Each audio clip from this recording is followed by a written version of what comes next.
Basal ganglia in the instrumental conditioning. Studies of laboratory animals have indicated that lesions of the basal ganglia distribute instrumental conditioning without affecting other forms of learning. Basal ganglia influences activity in other areas of the brain, like the motor cortex, to affect movement. Sensory cortes send input to the basal ganglia, who executes the movement. Afferents from motor and sensory reach the putamen, where the information is processed. All movements that are a part of it are integrated.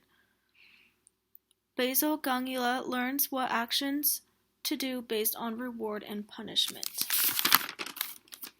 When there is a dopamine burst, it is to do more of what you just did because of the law of effect, and then a dopamine dip is to do less of what you just did.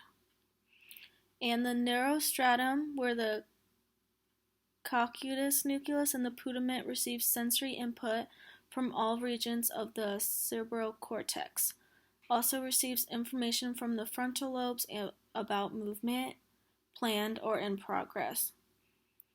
Outputs are sent to the GP, where it sends information back to the frontal cortex to the premotor cortex.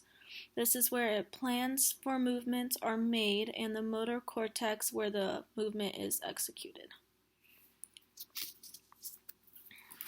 The stratum is the major input of the structure.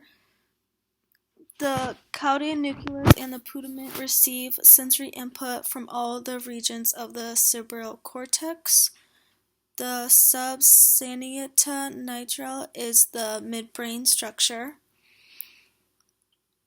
And the modern usage usually restricts the term to those structures that cause motor impairment characteristics. These can include the caudate nucleus, the putamen, the globopatus, and the substantia nucleus.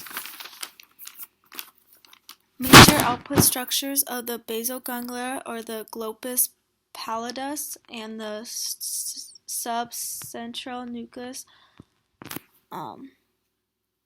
When dopamine enters a direct pathway, it causes the movement. When it enters the indirect pathway, it inhibits the movement. And the ventrolateral nucleus in the thymus forms the motor functional division.